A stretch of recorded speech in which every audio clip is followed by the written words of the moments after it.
تخيل تروح تعيش مع شريكة حياتك في بلد هادية علشان تبدأوا من الصفر، لكن أول ما بتوصل بتكتشف إنك دخلت بلد نصها خرابة والنص التاني كابوس. دي مش ناس عادية، دول مصاصين دماء ليهم قوانين وعقاب، وإنك لو دخلت ما بينهم مفيش ضمان إنك تخرج تاني أبدا. قبل ما نبدأ ما تنسوش تصلوا على النبي وادعوا إن ربنا ينجينا من أي شر لا نراه. ولو أول مرة تشوفنا اشتركوا وفعل الجرس، لأن القصص اللي جاية مش مجرد أفلام، دي بوابات لرعب حقيقي. بتبدأ حكايتنا مع بنت عادية وقفت في استراحة في الطريق علشان محتاجة تدخل الحمام، ولكن مجرد ما بتقفل الحمام على نفسها بتسمع صوت خطوات بتقرب منها، وفجأة بتلاقي خبط جامد على الباب وإيدين مخيفة بتظهر من فوق الباب، والإيدين دي أكيد صاحبها مش إنسان عادي، ده مصاص دماء، وبيخلع الباب وبيهجم عليها. وبعد فترة بنشوف صاحب محطة البنزين دادلي وهو بيطرد دانيال الميكانيكي الوحيد اللي شغال عنده، وده بيكون لأن الشغل قليل ومش هيعرف يدفع له مرتبه.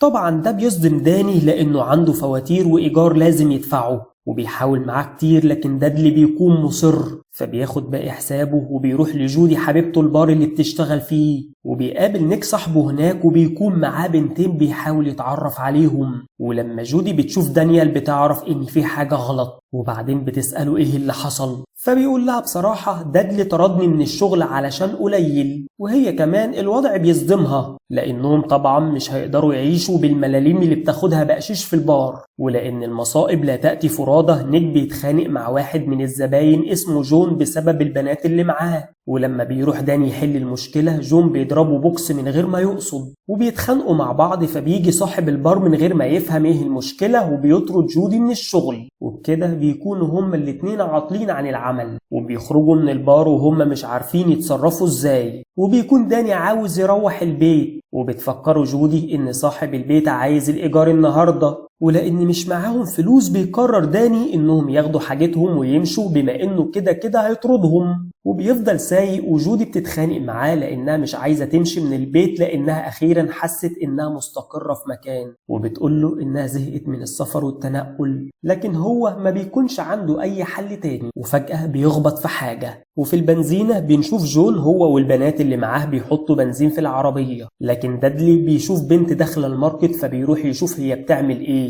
وبتنزل البنات علشان يدخلوا الحمام، ولما دادلي بيسأل البنت هي عايزة ايه بتلفله وبتكون مصاص الدماء، ولما بتوصل الشرطة بيكون خلاص كل اللي في المحطة ماتوا، بس الغريب ان مفيش آثار دم، وده بيخلي الدكتورة تايلة مسؤولة الطب الشرعي تستغرب الدم ده راح فين. ولما بيفوق داني تاني يوم بيفوق جودي، ولما بيطمن انها كويسة بينزلوا يشوفوا هم خبطوا ايه، وما بيكونش فيه آثار لحيوان ولا فرو ولا أي حاجة، وبيلاقي حتة من لبس مقطوع على العربية فبيخاف لا يكون خبط شخص، وبيلاقي لوحة مكتوب عليها متنزه ماديسون خاص بالبيوت المتنقلة، فبيقرروا انهم يروحوا المكان ده علشان يشوفوا الشخص اللي خبطوه يمكن يكون راح هناك، ولما بيوصلوا ما بيكونش فيه اي حد والمكان باين عليه مهجور، وبيفضلوا يتمشوا لحد ما بيطلع عليهم شخص بسلاح وبيسألهم هم بيعملوا ايه هنا، فبيعرفوه انهم عملوا حادثة وبيدوروا على الشخص اللي خبطوه، فبيقول لهم مفيش حد هنا وبيطلب منهم يمشوا،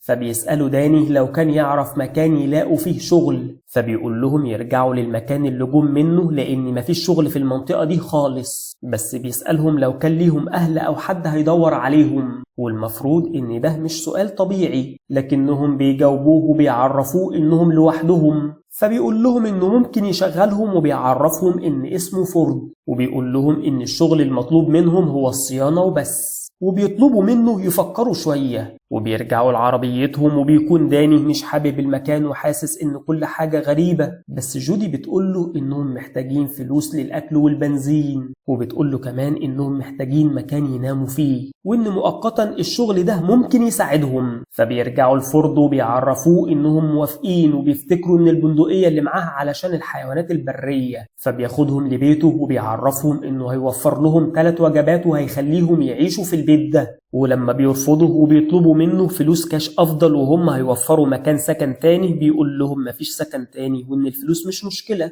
لكنه بيقول لهم انهم مش هيعملوا بيها حاجة لانه هيوفر لهم الاكل كله، وبيوريهم أوضتهم وبتدخل جودي الحمام. بس داني بيسأله لو كانت الأرض دي بتاعته، فبيفتكر فورد أخته وجوزها ماديسون وبيعرفوا إن الأرض والبيوت ملك الماديسون، وبيعرفوا إن المدينة دي كان اسمها بوكفيل. وبيفوق من ذكرياته وبيعرفوا إنه ممنوع يخرجوا من البيت ده بالليل خالص، وبيقول له ما يفتحوش شبابيك ولا يدخلوا حد البيت، وبيعرفهم إن باب المخزن وسقف البيت مقفولين وممنوع يفتحوهم. ولما بيسألوا دانيال ماديسون بيزور المكان ده ولا لأ، بيقول له إنهم بيزوروه وإنهم أكيد هيتقابلوا. وما بيكونش داني مطمن خالص ومستغرب ليه كل القواعد دي، وبيقول لجودي إن المكان فاضي أصلا، مين هيجي فيه بالليل؟ فبتقول له إن كل مكان ليه القواعد بتاعته وإنهم محتاجين الشغل. وبياخدوا فورد جولة في المكان وبيكون فيه نار، فبيسأله هو بيحرق إيه، فبيقول له فورد إنها حاجة ما يحبش إنه يعرفها، وبيوريه رماد وبيعرفه إنه بتاع طفل صغير وكل ده بيكون مش طبيعي لدان. وبيسأله إيه اللي بيحصل هنا، فبيقول له فورد إنه ممكن يوريه اللي بيحصل أحسن، وبيفتح واحدة من العربيات وبيكون فيها 2 مصاصين دماء وبيكونوا مستخبيين من ضوء الشمس. وأول ما بيشوفهم داني بيتخض وبيقفل العربية بسرعة وبيقول له إنه هيمشي من هنا، بس فورد بيعرفه إنه ما ينفعش يمشي من هنا لأنهم خلاص شموا ريحته وهيطردوه.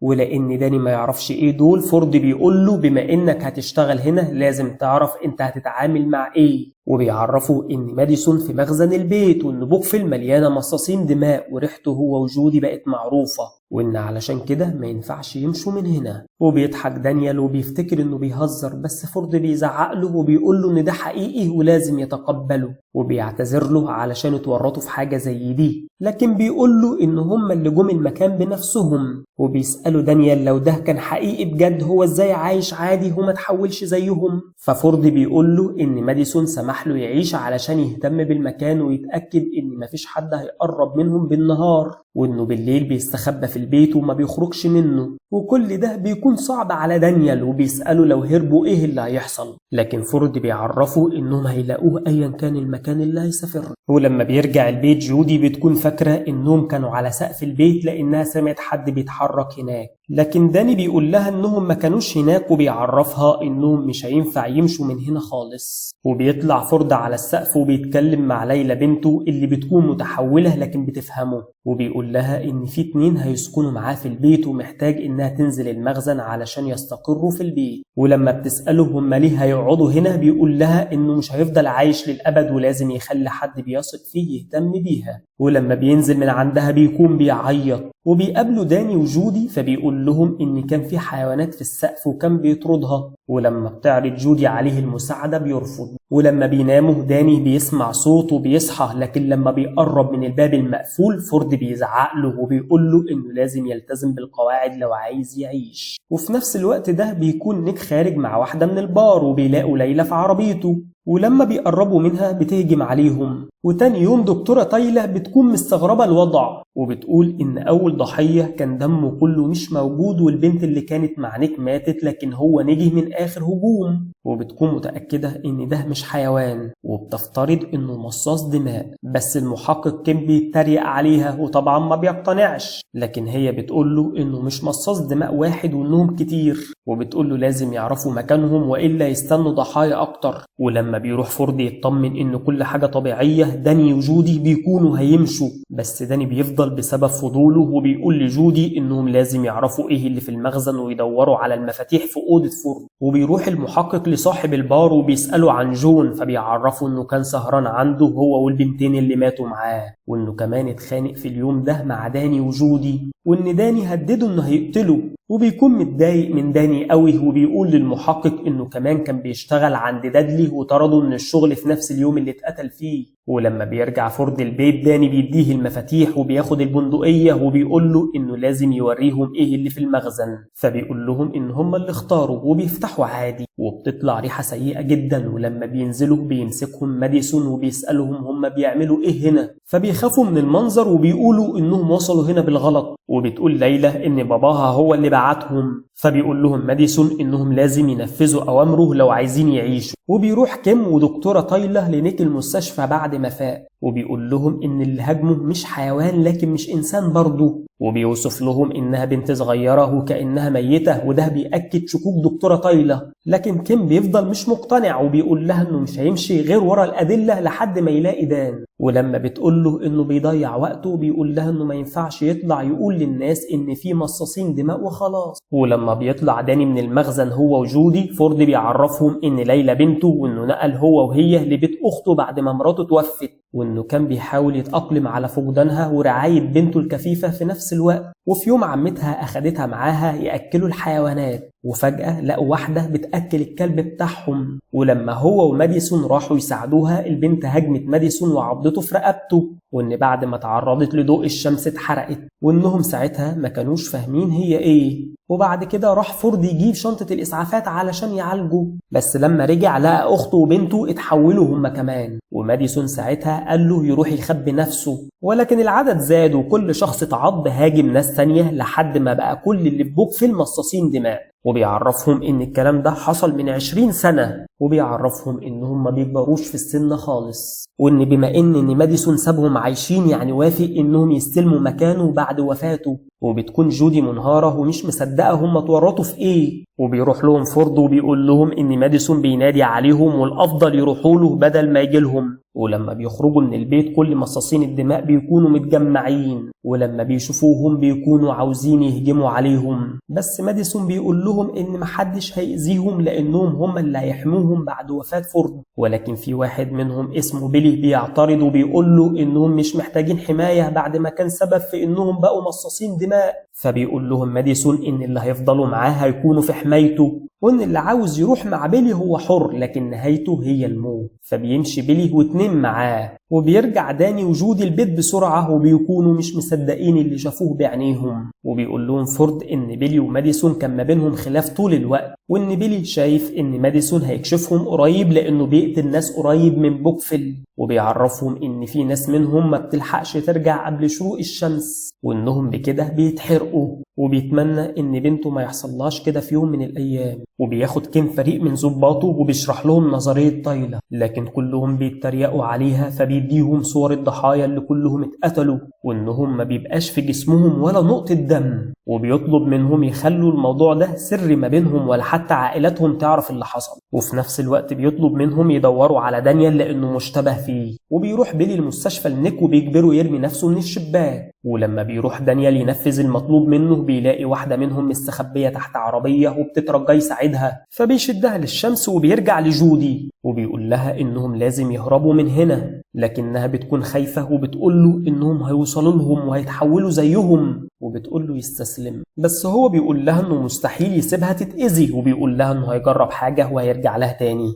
وبيتفقوا انها تشاور له لما فورد يكون نايم علشان يقدر يتحرك بالعربية، وبيتحرك فعلا. ولما بيصحى فورد وبيشوف رماد الشخص اللي اتحرق بيقلق. ولما بيخرج ماديسون بالليل بيعرف ان داني مش موجود، وبيقول لفورد يجيب له جودي. وبيكون داني بيحاول يتصل بنيك، ولما ما بيردش عليه بيروح يسأل عنه في البار لان عربيته هناك، وبيعرف انه في المستشفى وان المحقق بيدور عليه. واول ما بيخرج من البار بيتقبض عليه كمشتبه فيه في قتل دادلي. وبيفضل يقول لهم انه ما قتلش حد ولا كان عارف انه اتقتل اصلا، بس ما حدش بيصدقه. وبيجي ماديسون يقف قدام العربية، ولما بيطلع الضباط ليه بيخلص عليهم، وبيقول لداني يرجع والا هيحول مراته لواحدة منهم. فبيقول له انه راجع، بس لما بيركب العربية بيلاقيها ما بتتحركش. فبيحاول يتصل بالمحقق لكنه ما بيعرفش يوصل له. وبيلاقي شخص سكران في عربيته فبيطلعه منها وبياخدها وبيروح المستشفى. وبيعرف ان نيك خلاص مات. ولما بتفحص تايلا جثته بتتأكد انه ما انتحرش، وبتتأكد ان في حد اجبره يرمي نفسه وبعدين اتأكد انه مات. وبيروح ماديسون يصطاد شخص تاني هو وليلى. ولما بيرجع داني البيت فورد بيبوظ كاوتشات العربية بتاعته علشان ما يخدعوش تاني، وبيقول له يهدى قبل ما ينزل لماديسون. وبيعرفوا ان اللي ساعدها تموت كانت مرات بيلي، وده هيعمل له مشكلة، وبيطلب منه ما يساعدش حد منهم يموت تاني. ولما بينزل لماديسون بيقول له ان ده تحذيره الاخير والمره الجايه مش هيسامحه. وبيطلعوا كلهم يقابلوا بيلي وبيديله فورد خاتم مراته وبيقول له ان الشمس حرقتها وان هو اللي لقاها، بس بيلي بيقول له ان هو اللي قتلها وبيقتله. وبيحاول واحد من اللي معاهم يهجم على داني وبيقول له انه هيقتله زي ما قتل صاحبه، فبيضربوه بالرصاص وبياخدوا جثة فورد وبيكون زعلان عليه. وبيقول داني لجودي انهم لازم يهربوا من هنا،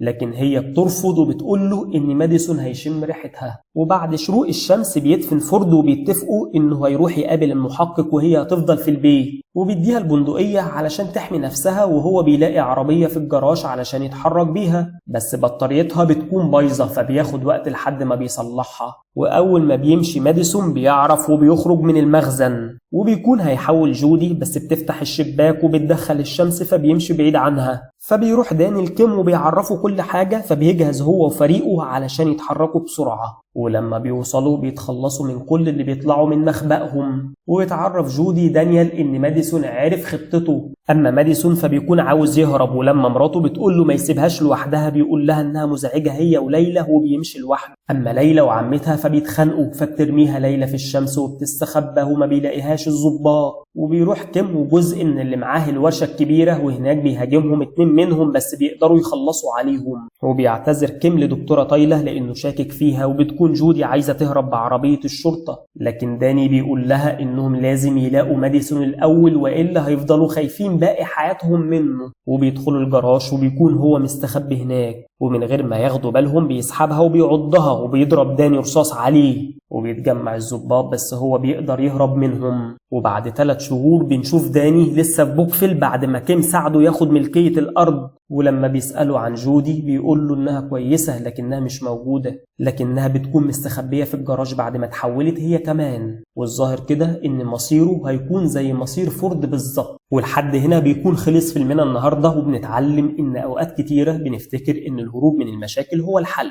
لكن الحقيقة إن الهروب ممكن يرميك لطريق أسوأ. لو القصة دي عجبتك ما تنساش تصلي على النبي وادعي إننا دايما نكون، ولايك وشير واشتراك في القناة، وما تنساش تتفرج على باقي الفيديوهات اللي هنسيبها لك في نهاية الملخص.